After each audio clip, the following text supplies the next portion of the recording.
They're coming to get you, Barbara.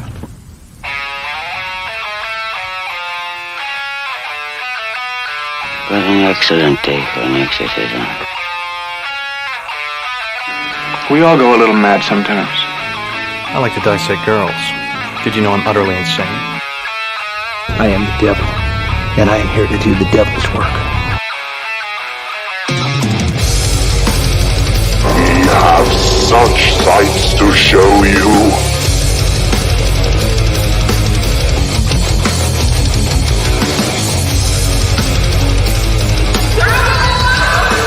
Who's laughing now?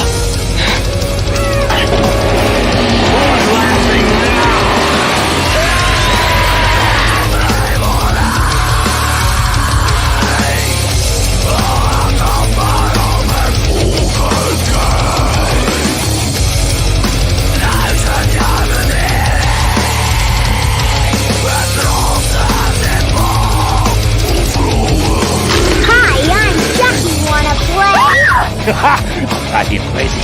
I'll kill you all. I'm the biggest nightmare you ever had. I am your worst dream come true. I'm everything you ever were afraid of. They're here. They are here indeed. Hello, everybody. This is a huge hello to. Yeah, I've got a lot of hellos right here on the screen alone. Hello, everybody. Hello. Hold on, I'm squinting so I can get to the comments. I can't see shit. My contacts haven't come in yet. Oh no! And then we got already chiming in. Greg, how you doing, guys? We have some special guests for you tonight. The wonderful people over at Slumber Party Massacre podcast, guys. Amazing to have you on here. Can I have you guys introduce yourselves? I'm going to start with Lacey and then kind of move along to the bottom row. Can you hear me? Yeah. Uh-oh. Lace, I can't hear you. Oh, no, we're getting some cutout already. Oh, no. The moment we started. No. All right, Carla, I'm going to start with you then, and then hopefully we can get the internet working a little bit better, if that's okay. Okay. Well, I am Carly, and yes, we are from the Slumber Party Massacre podcast. I'm 24. I've been podcasting for, I think, 4 years at this point. I have another show that I do with my friend JP of, if you guys ever heard, 22 Shots of Moods and Horror, but we have a show together called His and Hers Movie Podcast. And yeah, I like to collect horror movies and watch them and talk about them. That's pretty much all there is to say. Very nice, very nice. And Becca, can you hear me?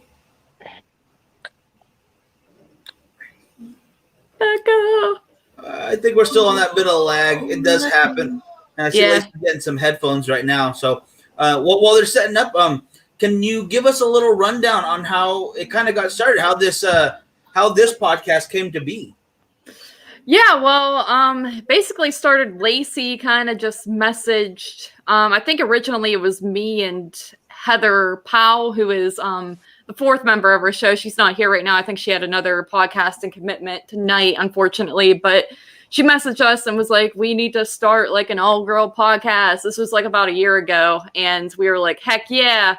And then we all kind of had like, scheduling conflicts and stuff like that. And just life was obviously crazy last year. So we talked about it then, and then we kind of all forgot about it. And then kind of boom, like at the beginning of January, Lacey was like, all right, here's what we're going to do. Here's like the first episode. Can we record here? And everyone was able to do it. And we were like, heck yeah. So the first episode was kind of born, and it happened really fast. And I mean, Lacey's the one, she edits everything and does all the cool little after stuff. We all kind of just show up and watch the film and talk about the film, and that's that. So, I have to give her the credit for getting it all together, really kind of bringing it together. And then Rebecca, who looks like she kind of dropped out on us. I know she was having some internet issues the other night too while we were recording, but she ended up being our fourth member. And yeah, we all just we kind of morphed together really well. I think everyone has great chemistry, and yeah, that's pretty much how it was born. We all just talked about it, And then a year later, we were like, let's do it. And now here we are. I like it. I like it. Now we have a little, I want to get to Lacey. Can you hear me now? I could always hear. Can you not hear me? Yeah, I could. Okay, now I can hear you perfect. Okay, great. Perfect now. Awesome. Now we have a little beginning of the show ritual. I just wanted to make sure everybody got a chance to get that introduction. I want to make sure we get people going over to watch and to listen to Slumber Party Massacre podcast. But we do like to start off the show with something just to kind of get things going here. And I'm going to let Lauren take over with the Would You Rather. Alrighty, so every week I do a Would You Rather question, and we like to hear from the audience, which obviously they would rather do. So, would you rather have violent dry heaving at least once a day or violent diarrhea? Dry heaving. I think so too. I don't know if I put enough in my body for it to leave like that every day. All right. Good call. I'm gonna go ahead and skip my turn for this one for right now. Yeah, I think that's as fair as we can go. I think I could tolerate the dry heaving more than the other thing. Because, I mean, what if you're somewhere, like, just somewhere other than your home? Where you have easy and comfortable access to your own shit. I mean, not literally, like, the baño. your own facility. Yes, I get you. I feel what you're putting down on that one. Yeah. You know what, I'm gonna skip this one for you. Lacey, do you have a preference? No, I guess, I probably have more experience with the heaving with, like really bad hangovers. So I would probably go with that one if I had to. You have to. Because I have a little bit of experience with that. Like, right. I'll go with that one. That's very nice. Carly, how about you? Yeah, I would have to go with the heaving, because if you diarrhea aggressively every day, I'm pretty sure that could kill you. Much like Louis mentioned, you have to be putting in a lot into your system to like get that all out. And I feel like I don't drink enough water, and I feel like I just don't eat enough, so I would be dead in 3 days. So yeah, dry heaving. And then okay, hey Becca, give me a thumbs up if you can hear me. I see you in the what do you call it? Oh, perfect. Okay, I'm bringing it back on right now. Awesome. Gonna try it. I guess she's here. I can hear you perfectly. That's awesome. I'm glad to have you on. I just noticed. I'm so sorry. I sent you a different one than I wrote down. So it's coming up different on the screen. Just so everyone's aware. Oh, okay. I honestly didn't even notice it. I noticed it, and now it's bugging me. I'm sorry. That's my fault. I'm still going dry heaving either way. Like, I don't want painful gas. I don't want painful anything in my downstairs, right? I just want to be safe. My downstairs. All right. I want to keep that pain free. All right, pain free since '93. Anyway, let's get into this a little bit. We do have a lot of people for dry heaving though, so apparently that one won this little vote by a landslide. Dry heaving. That's my only vote, probably. That hear me say. Oh my goodness. Oh. And then before we get too far into this, Becca, I see you're drinking a little something. What do you have right there? Ooh, I saw that. Well, I know this is about gin, but I'm a Merlot girl. Nice. You do you, boo. You can drink whatever you want. I'm boring tonight. This is not even coffee. It's a diet soda. No person. Dutch pepper. All right, so I'm not alone on that. Now guys, I want to go with a little personal question for you guys. I know these are difficult ones here, but I'm going to start with Becca on that side. One, you don't have to give your very favorite because it's always a difficult one, but give me a couple of your favorite horror movies.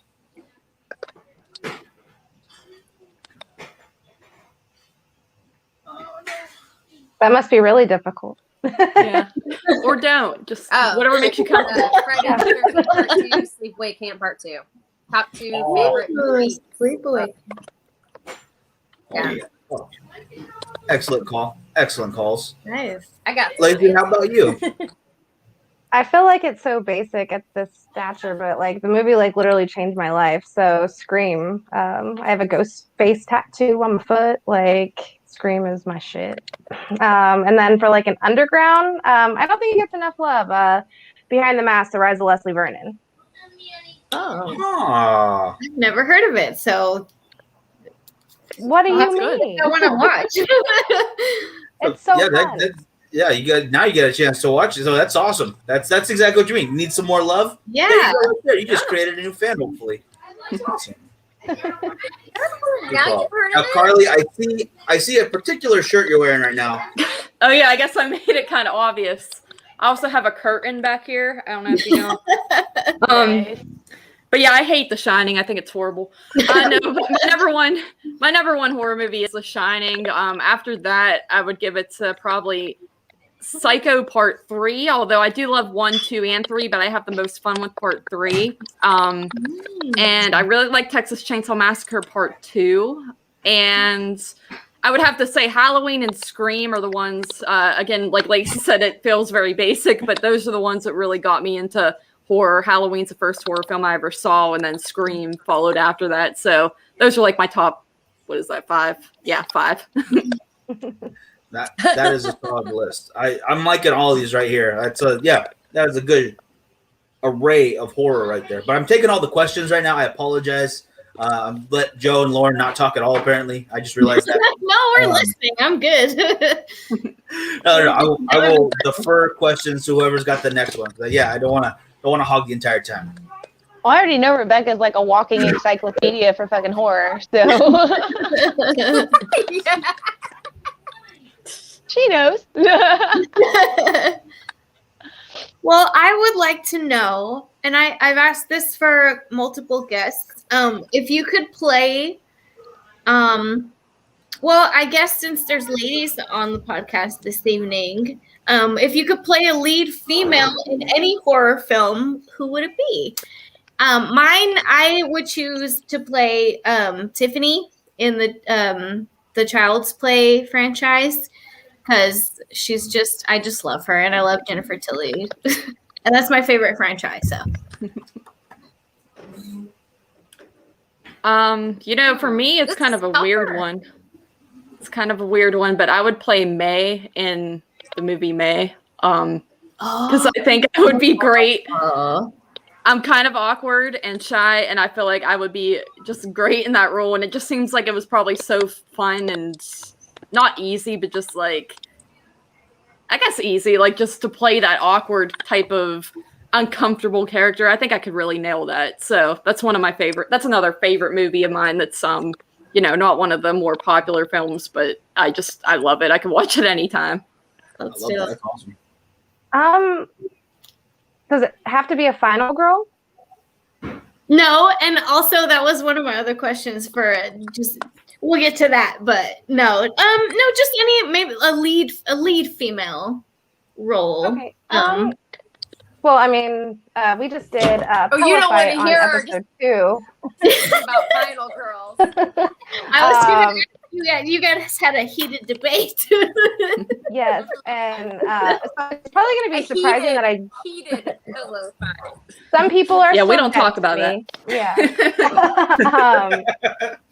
I mean, I think people would be surprised as much as I advocated for Sydney, and I do believe she is the ultimate. But I think Alice Johnson has a little bit more fun from Nightmare on Elm Street 4. Like she just, I don't know, when she gets all up in her gear. Plus, she gets to make out with Danny Hassel. So I'm gonna go with Alice Johnson. Awesome. So for me, it's gonna sound weird, but it was probably the first horror-ish movie that I ever saw, and I was way too young, and there were some irresponsible adults responsible for that. But it shaped kind of how I live my life, and I think I would want to be Jennifer from I Spit on Your Grave.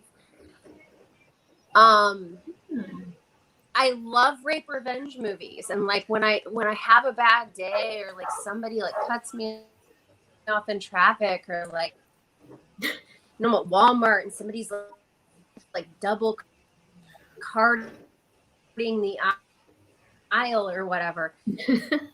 Like those rape revenge movies just really, like, I come home and I'm just like, it's such a release for me, and that's the ultimate in rape revenge movies. So I would like to be her.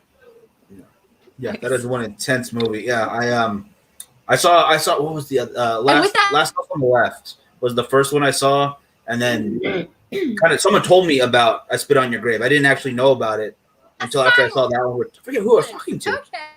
Oh man, but yeah, that's a great, powerful movie. That's some good stuff.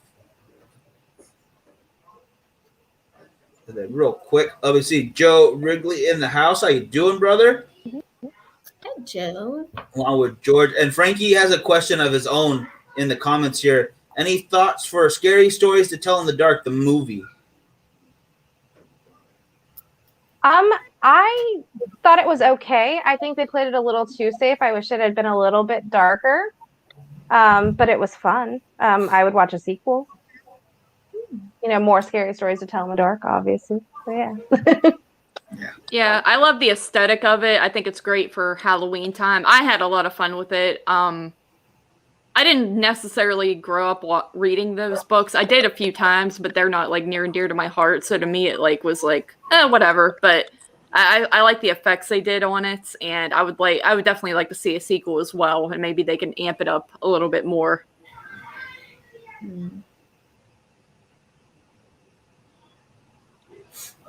Yeah, I definitely agree with that. There was a what's the word I'm looking for? If there's movies that are based on either like a comic book series or books like this, and sometimes if you haven't read the source material and you kind of just go in with no expectations, it kind of frees it up to be whatever you want it to be. Right. And makes it a little nicer. And I have read a few of them, but there's only one story I actually remember reading that was in the movie, and then it didn't actually play out like the story. It was the last one, the haunted house with the head falls down the chimney. I can't remember exactly what it's called. It's gonna drive me crazy now. But yeah, that entire last creature, I guess, was just made for the movie, and the Scary Story itself was just kind of borrowed the beginning of that to fit that narrative, which I thought was actually pretty cool. So if you're a fan of those, you know, it helps to kind of go in with an open mind. And I agree. I think it could have been a little darker. Here we go. She made it back. I will keep bringing you back on as many times as I have. So hard. Excuse me. Nice. Now, Joe, I think you're the old. You didn't give us which character or which. Not everybody. Yeah. What happened? It kind of cut out. Yeah.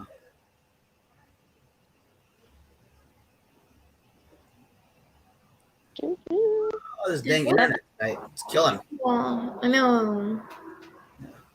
I hate it when mine does it. Yep. Yeah, can you repeat that last thing one more time? I'm here. I didn't say anything else. We're all waiting in anticipation. Hey, giving it one more try. Yeah, no. Yeah, that's all we can do is try. That's all we can do. So, oh my gosh. So besides, I kind of want to hear about this final girl scenario a little more. Yes. But, is there anything besides horror movies that you guys kind of see yourselves delving into, as far as either not just topics on the podcast, but just stuff that you're into that might kind of shape things that you like to watch? I watch pretty much anything. Like, I'm not a fan of like westerns or like war movies. Those never been like my cup of tea. Like, I will advocate for Pearl Harbor because of Ben Affleck, but aside from that, no. I'll watch anything. Like, I'm a big Adam Sandler, Jim Carrey fan. I love comedies. Cable Guy is one of my all-time favorite movies, and The Wedding Singer. Yeah, so I like a good comedy, and I'm very nostalgic to like 90s teen rom-coms, like Never Been Kissed and like Heartbreaker shit like that. I'm a total girl. Is it wrong? I'm saying I also love that movie. It's like, and, it's a good movie. Yeah, it's a great movie. Yeah. And 10 Things I Hate About You. Those two. Yeah. Oh, I just watched it yesterday. Oh man. Yeah, I should have watched it yesterday. Could have used a good cry and some ice cream. Whatever. Yeah. Well, the anniversary yesterday it was released. So yeah. Oh. Wow, I didn't even know that. Fun fact. You're welcome. I do appreciate it. Yeah. Oh man. I think. Wait. The 31st. Wasn't that? No, that wasn't Mrs. Doubtfire. I don't know why. Was it? No, I read an article about something about Mrs. Doubtfire. Now it's completely irrelevant. My goodness. But yeah. Goodness. I had another question right there, but now I'm thinking about rom-coms of my childhood. So understandable. I Yeah. want to watch Romeo and Michelle now. I really like that movie a lot. Also great. Yeah, Romeo and Michelle's high school reunion, right? Is that the one? Yeah. Also great stuff. I created the Post-it note. If anybody needs to make a call, I've got a phone. Yeah. Overnote. God damn it. Yeah, it's gonna be that movie for a good hour. I could do that all day long. Don't get me wrong. So we were talking about the beginning of the show, though. Last year was interesting to say the least. Go with that. Interesting. Everything closed down. My favorite horror convention to go to out in Texas, Texas Frightmare, had to get pushed back, and is now being pushed back to September. So that was a big heartbreaker right there. But are there any conventions, or maybe not even that, it's not going to be like a huge thing, but is there a certain horror related that you like to go to? Are there any like events in your area that are maybe seasonal or a convention too? It could be anything like that you guys like to attend? Well, for me, I live in like Pittsburgh, Pennsylvania.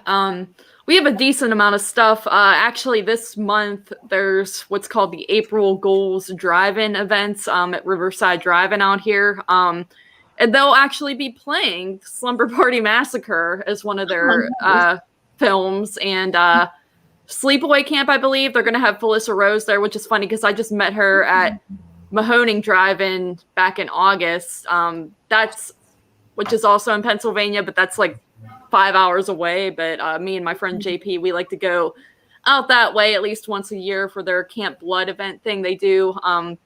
So that's another cool thing. Like I said, it's in PA, but it's like on the far by Philadelphia, almost New Jersey area. And Mahoning, I think, is pretty well known to a lot of people as well. And they do the same thing. They'll do like all night and marathons and stuff like that. So we're really big on the drive-ins here. There's one in my hometown still. And, they kind of got into the craze of playing all the old blockbusters and stuff like that, like most were during the summertime. And that was cool for 2020 because there's nothing else to do. But and as far as conventions go, Steel City Con, that's one that I like to go to around here. That's like in Monroeville. And there's also the Living Dead Weekend, which is in the Monroeville Mall.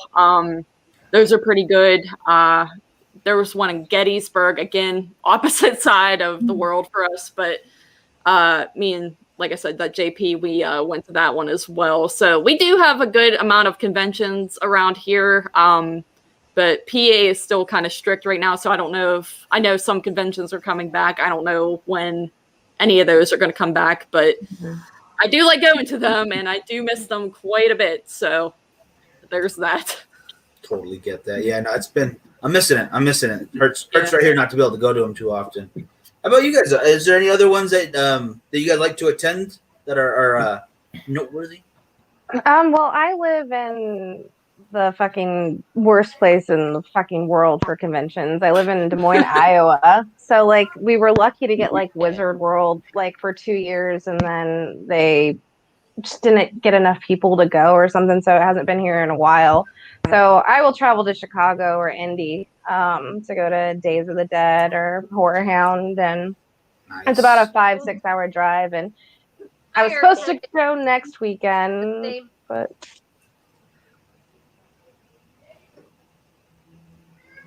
Indiana.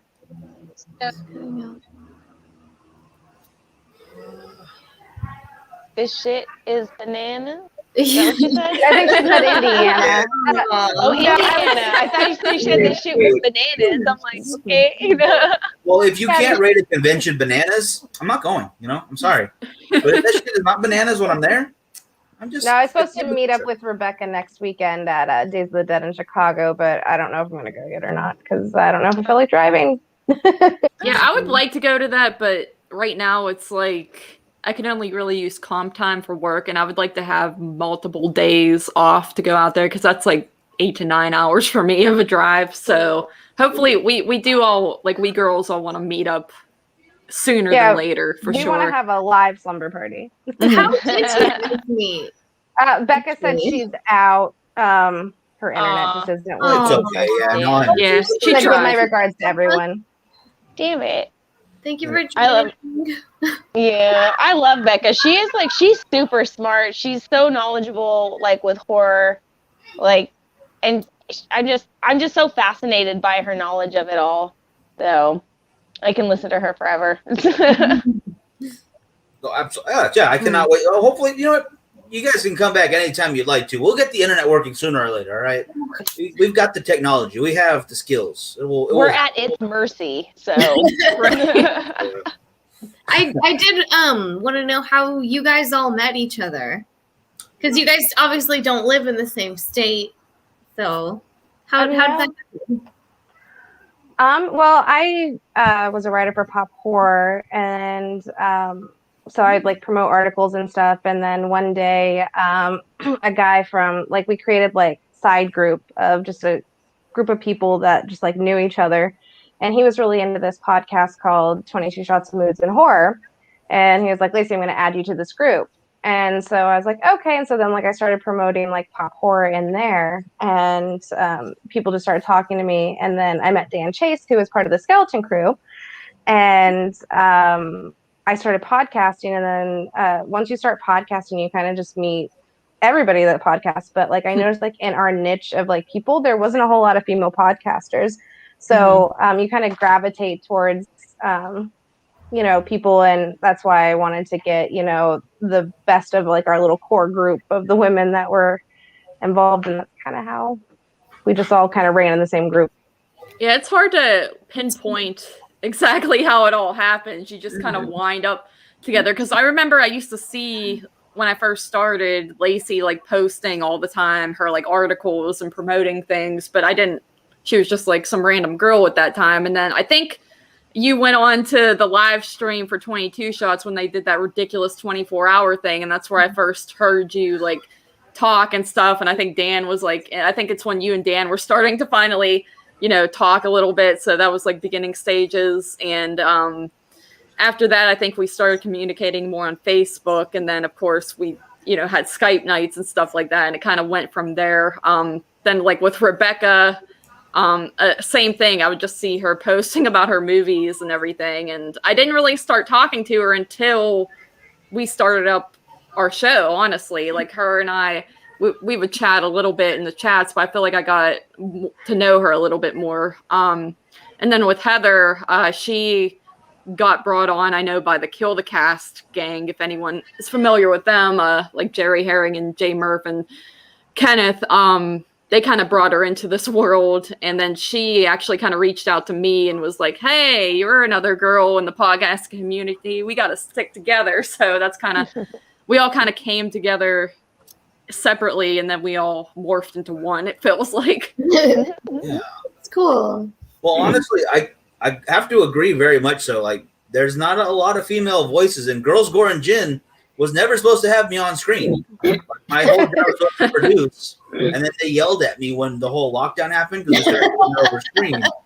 Well, you have to talk to. I was like, well, no, I'm going to go ahead and do this. Watch this. And I could disagree with all the time. Or he'll mute you if he don't like what you've got to say. I could also do this, yeah. Oh, Joe can't talk anymore. She's muted. Oh, no. Zuckerberg over here. Love the it's beautiful. Love it. Being controlled by another man. Being silenced by another man. Silenced by the man. Being oppressed. We got to cancel Miguel. No, we're we're at least 3 comments away from that happening one day. So don't even worry. You don't have to do it. We'll make someone else. Joe has an awesome question here, though, and I love this, man. We've been involved with online conventions, even did the very first one. Very awesome. How do you guys feel about online conventions? I'm sorry, go ahead. I'm sorry, guys. I think they're kind of cool, but I feel like they're a little, I mean, it's a good way to connect with like people that you want to meet and everything, but it is a little pricey, in my opinion, for not getting that full experience of, you know, that's just, I don't know, that's just my take on it. But I do think it's a really cool way, like, to, you know, have something for the fans that, you know, are, you know, jonesing for conventions. Mm-hmm. Yeah, no, absolutely. I get that. Yeah, price point can definitely kind of hit hard to home sometimes too. There's, as we probably all know, there's not a whole lot of money in podcasting. You know, it's a kind of a passion thing at first, at least. So yeah, you got to watch the budget sometimes. I totally get that.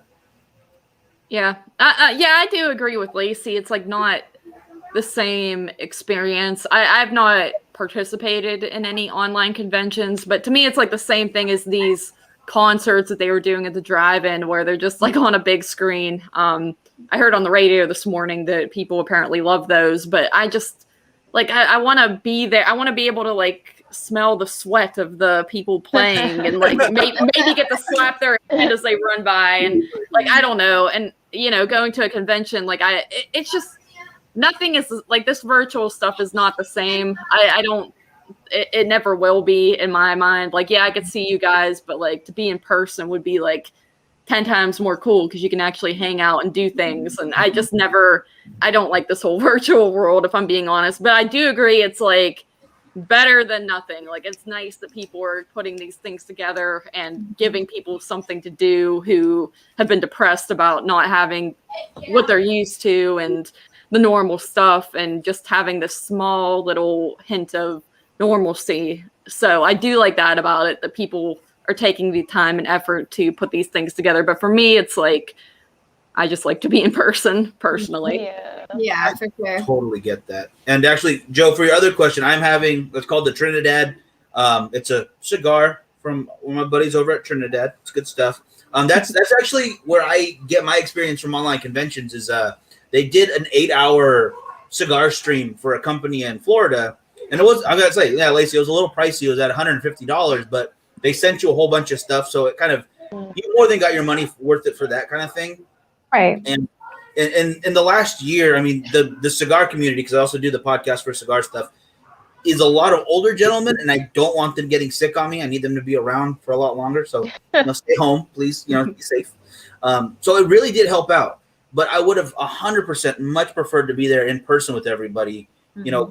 There was a lot of great speakers. They had some musicians. They had a couple of comedians. It was a really fun time. But all of that is better in person. I mean, I don't want to feel any sweat from any cigar smokers. But I get exactly what you're saying, though. Like, in-person, camaraderie is just a one-up over, which is still, I love doing this, but it would be better in person. Totally get that. Yeah. Well, that was a bad example, by the way. I don't really want to feel anyone's sweat. I was just for the record. Dude, it's been a year. I mean, some of us are just ready for anything at this point, so no judgment at all. Contact?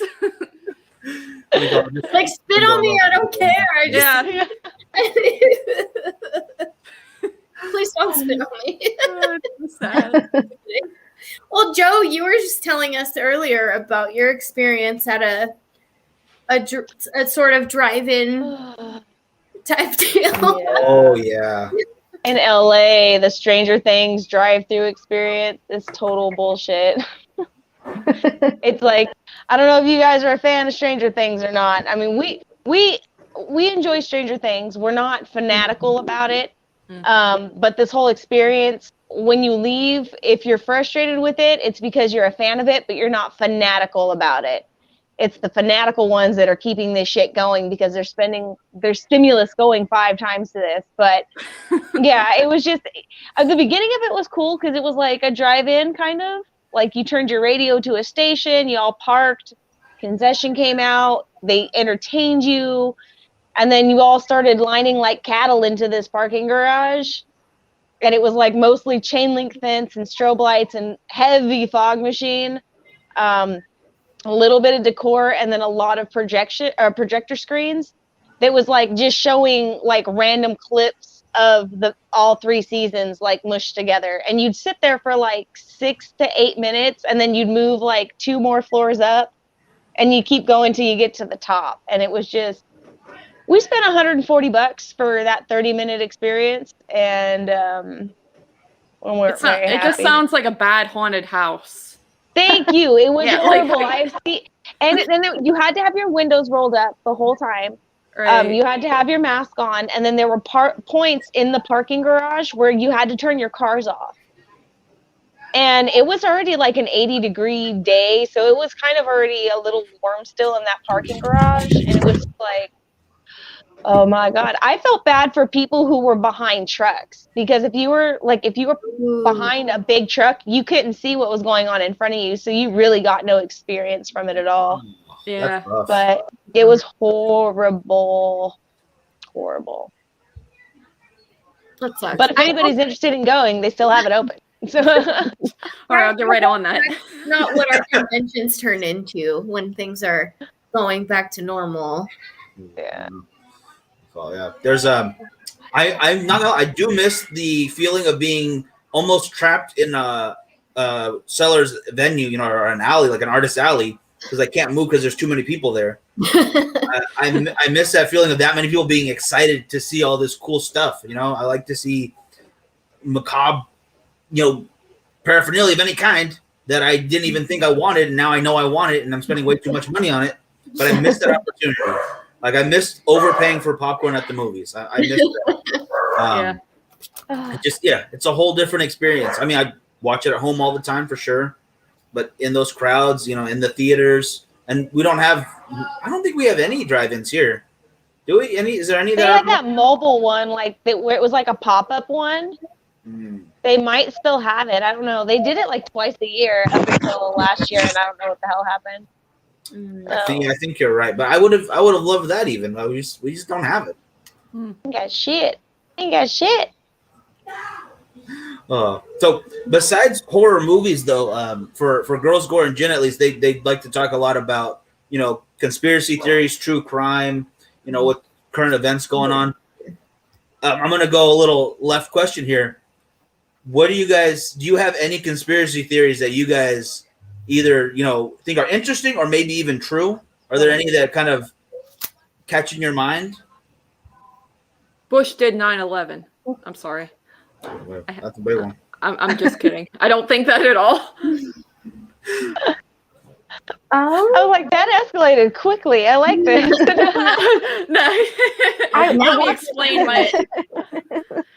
Honestly, I don't really get into conspiracy theories myself. Like, I just can't go down that rabbit hole because I just don't. I don't know. People get so into it, and I'm like, I think people are crazy at times. I mean, some are plausible, but I just don't really look into what people have to say about things or theories or anything like that. So I can't really give much input on that myself. I don't know if Lacey. I watched that movie called The Conspiracy. Have you guys seen that one? I don't think I've seen that. Oh, I really liked it. It's kind of like a found footage style type.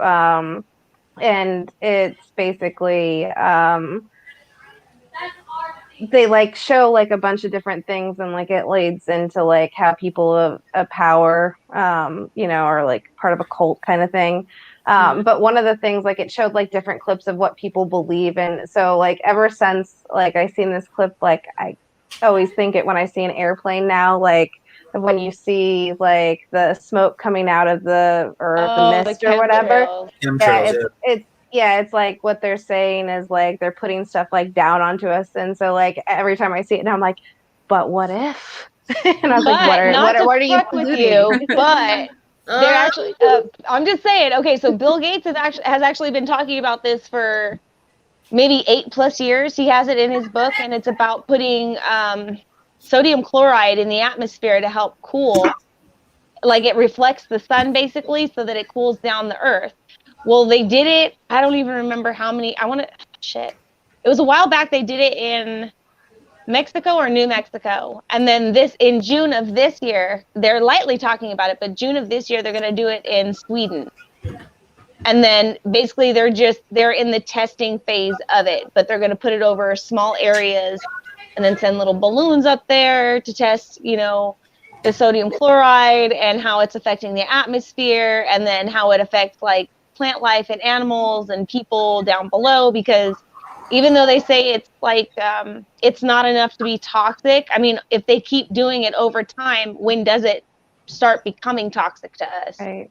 So that Kinda is like the hills have eyes. It just sounds like they're being real salty about it. So I don't know. What do you go? I'm sorry, I had to do it. On that one, and I kind of get it though. Like when I've done it before too many times because I don't really believe too many of them. Some of them are interesting, and that's where I get lost. And all of a sudden, I've spent the last day of my life on YouTube going down a rabbit hole that makes no sense. And I probably could have used those days back to be productive. Right. But I still get interested. Yeah, I get into them, and then all of a sudden, like, I realize everything I just learned probably is just a really good fictitious story. So that's always fun. But still fascinates me every time when people go down that far. I don't have any for myself that like stick out, but there are so many that I will research and think about. Like, it's interesting. It's interesting. Mm-hmm. So we'll go off of the conspiracy though. But what about true crime stuff? You guys ever go into that a little bit? Yes, like those are like my favorite kind of books to read besides the stupid young adult ones that I like too. But like Pretty Little Liars. But no, I can't remember the name of this book, but I read about this guy who wanted to have like sex slaves. I can't remember his name, but like he would make them have Kidding. he would make them like sign a contract, and like he would get these women like, and he was a really good con artist, and he would get these women to sign a contract, and then he would kill them and put them in barrels. Like, have you guys heard of this guy? I'll have to look it up, but like it was like I was like so into this book. Like I was like at work, like I worked in a call center. I'm waiting for like the next call to come through. This was like a few years ago, that's why I don't remember it. And I'm just like, hang on, hold please. He did what? And so no, it was really fascinating, and I don't know why. There's something about the psyche of a serial killer and like what they go through. The Dating Game Killer was really interesting too. I read that book. I didn't watch the show. Yep, Richard Ramirez. And then I'm reading what's it called? It's about these two brothers, and they died at separate times, and I don't know how it all plays out, but I believe the wife killed one of them, and then I don't know who killed the other one, but they like both died, and they're both like really wealthy. So yes, I'm really into true crime. That's awesome though. I mean, yeah, I love true crime. There's, I think, what is it? The Devil in the White City, probably one of my favorite books. That H.H. Holmes and the World's Fair going on at the same time. And if you find the name of that book, I would love to know more about it, because I'll look that up. What was that? I said I'll look it up. Oh, appreciate it. Yeah. I don't want to like take away from right now, but it'll take me a while. Yeah. Let's see. Coming in from LA, that's awesome. Do you expect the bars and restaurants to open any night? Yeah, it actually is. Kern County told Gavin Newsom he can suck it, and we've been open for quite a while. Pretty nice. Come on in. You can get a drink at the bar. If his businesses can make money, so can ours. If his shit can stay open and he can make his money, then why can't the rest of California? That's not right. No, I'm not arguing. I agree with you. No. So, one. Yeah, absolutely. So now you guys mentioned Days of the Dead out on the East Coast. Do you guys know the Vegas one too, right? They're doing Days of the Dead Vegas in May. I'm pretty positive we're still going. I think I got these two on board. What would it take to get you guys out there, get everybody together in one spot in Vegas? Well, I do have vacation time. I don't. I got a new job in February, so like I said, all I can really go off is my comp time, which I don't have a lot saved of that because I can convert my overtime to comp time, so that's nice, and I am allowed to use that. But probably wouldn't be able to do anything major until next year, unfortunately. I guess, especially that being that far away. But I would love to. It's my dream to meet every person I interact with on the internet one day. Nice. You call it, and it seems, the horror genre of people, super nice people and super interesting.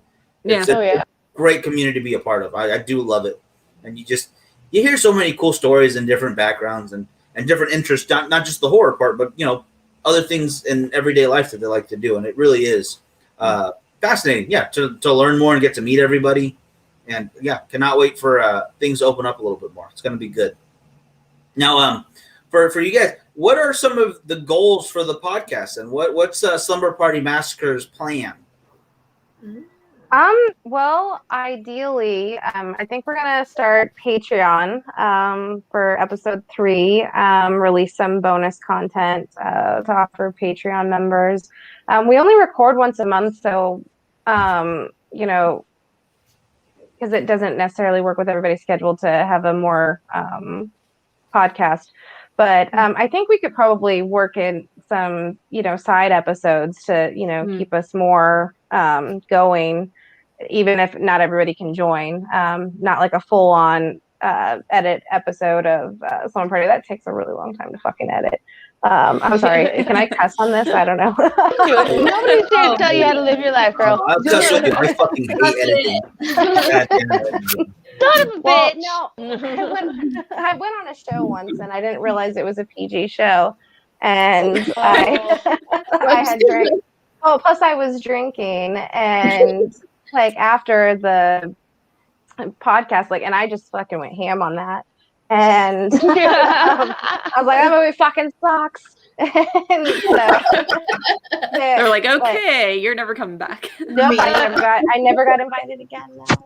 But they had one for or one listener. I thought your show was PG, and he was like, well, it is, but I'm not gonna censor anybody if they're on. So yeah, but that's okay. What a Karen. Who cares? Oh, you have your 8-year-old son listening to this? That's what I don't get. You really need things to be PG when you're a grown adult. I don't know. Those people, they're always hiding something. I always think that.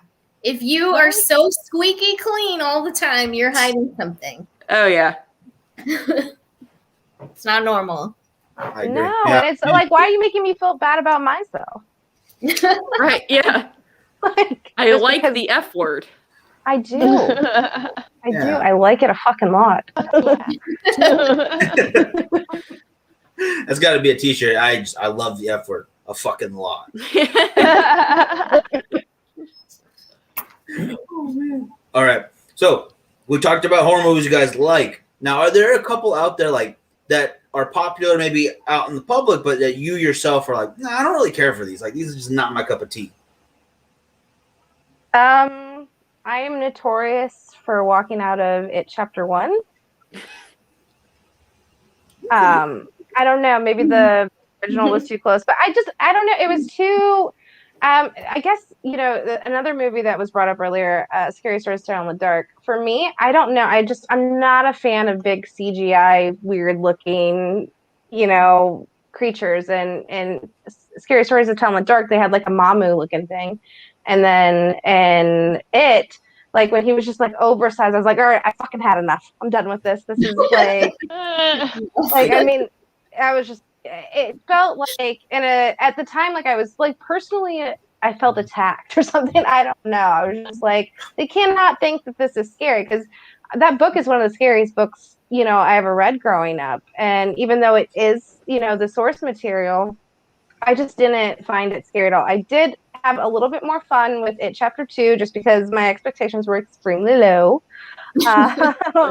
But yeah, no, you will never catch me blowing It Chapter 1. Yeah, for me, I think I'm kind of notorious for saying I don't really care for A Nightmare on Elm Street, the original, all that much. But even then, I think it's a fun movie. It's grown on me over time, but I didn't really grow up with that one. I don't have the nostalgia factor for the first one or the franchise in general. So that's always been a big thing for me. I grew up with the Friday the 13th films and Halloween and stuff like that. But my mom didn't really want me watching the Nightmare on Elm Street movies for whatever reason. But first one, I don't really care for Nancy as a main character. I like Tina a lot more, and obviously she gets massacred right away. So that's kind of that. Spoilers, Carly. What? Spoilers. Oh, I'm sorry. I was joking. I hate that too, though. That one yet? I mean, that's kind of on you at that point. It's a little older. I know. No, I hate when people do that though. They're like spoilers. I'm like, it's been out for 30 fucking years. Yeah. Well, I've really been meaning to spoil Titanic, but it's like if you've read a book, I'm pretty sure you know what's going to happen in that one. No. Yeah, but Nightmare on Elm Street, I think that's probably my biggest one. Yeah, but I do still like it. I don't think it's like horrible. As far as like new movies go, I feel like everyone really loved Mother that came out a few years ago. You know, Mother. Oh yeah. And I didn't care for that much at all. But a lot of people thought that was a work of art, and you won't catch me blowing that one. Yeah, you'll catch me blowing it. Okay. I don't know. I definitely agree with that one. But not liking Nightmare on Elm Street. I'm gonna have to end this now because that just hurts my heart.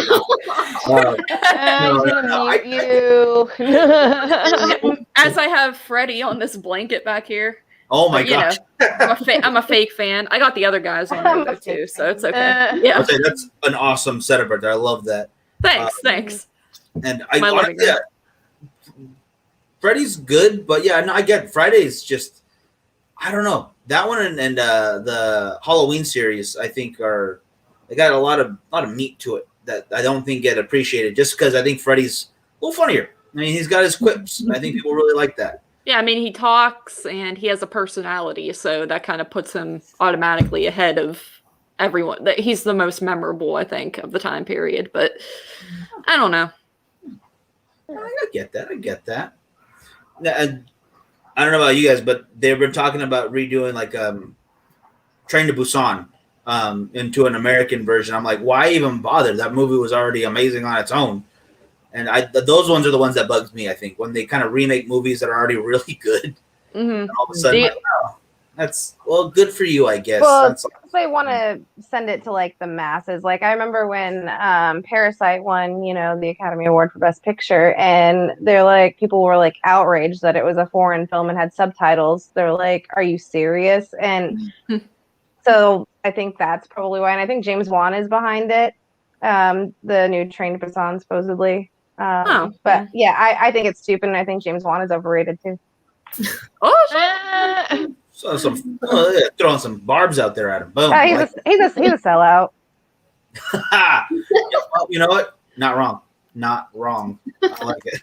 I think the thing with I hate when they remake the foreign movies. I think that only really worked with The Ring because I think The Ring is like on par with the Japanese Ring, if not maybe even a little bit better. I think they're both great films, but other than that, I feel like every other one has just been like the dumbed down version of the original when it comes to foreign remakes. I think Let the Right One In and Let Me In, those ones are pretty on par. They're also the exact same movie.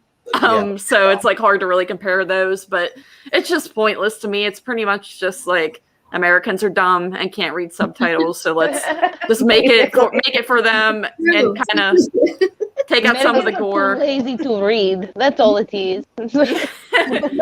Need to hook device to TV to read for you. But then Americans are mad because they hate they think the remakes suck too. So there's really no point in doing it. I don't know. Train to Busan, especially, like that's not. I don't see that working out well. No, I'm pretty much against that one. But that was a great point. Yeah, let the right one in and let me in. I actually really loved both of them. So I was like, and like you're saying, pretty much dead ringers for each other. It's not much changed. Mm-hmm. But really good still either way. So we're coming up towards the end, guys. Is there anything that you want to make sure everyone goes to check out? Or anything you guys want? Yeah. Well, Carly just bought a haunted doll on the internet, so I have provided her with a challenge that she has to provide me with YouTube videos of her interactions with this doll, and if there's any paranormal activity going on with it. I got it right here, baby. Right here. I've been waiting for it. Oh my Lord. Her name is Mackenzie. Mackenzie, here we go. The bow's a little messed up here, but I think she's very pretty and cute. And the story is that she was a young girl who was teased because of her weight, and she lost a bunch of weight, and people still did not really give her the time of day, so she ended up taking her own life. It didn't say how, but that's a story I got with her, and they say she is a friendly spirit and will help you out with losing weight if you want, or just choosing healthy options. So I'm glad it's a supposed good spirit, because I did not want to bring a demon into my house, but I'm pretty happy with her. And also, oddly enough, like, this box did come with another surprise item with like a spell, and the one odd thing was it was a gnome, and I just started collecting gnomes, and I said, so that was kind of weird.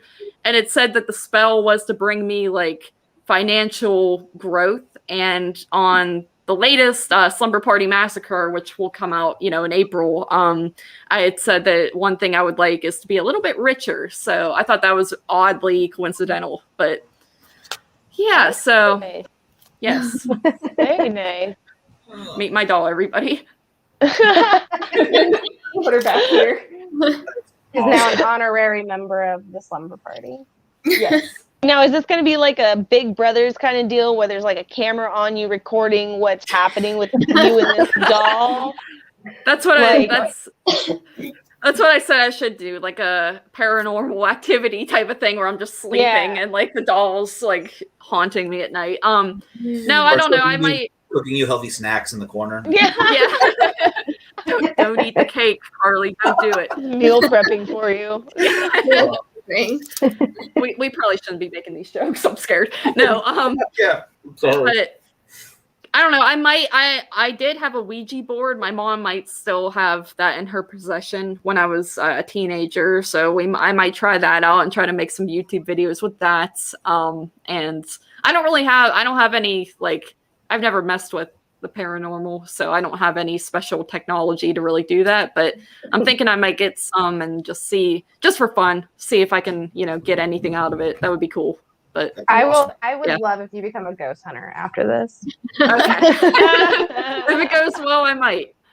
Yeah. If you need a cameraman to help with that you don't mind, shaking because I get scared, I'll help out. Yeah, I love it. Yeah. That sounds awesome. Well, where can we find you guys at, and where can everyone else find you guys at? We are on the Dark Discussions Network. We have a Facebook group under the Slumber Party Massacre podcast, and we have a Facebook page under the Slumber Party Massacre podcast. You can find, we're supposed to have our own feed by now. I don't know if that's up yet or not. If not, it is under the Cut to the Chase feed, which is my main podcast that I do with Dan Chase. And you can find that on wherever podcasts are found. To the chase. That's perfect. Thank you guys so much for joining us. We're going to wrap it up for tonight. Yeah, I hope to have you back on soon. Yeah, this was fun. Thanks for having us. We would love to come back. Thank you guys so much. Thank you. Thank you. Yeah. All right, guys. We'll let y'all go for tonight. Y'all have a great one. We'll see you next Thursday. And yeah, have a great night, everybody. Good night, ladies. Bye. Good night, guys.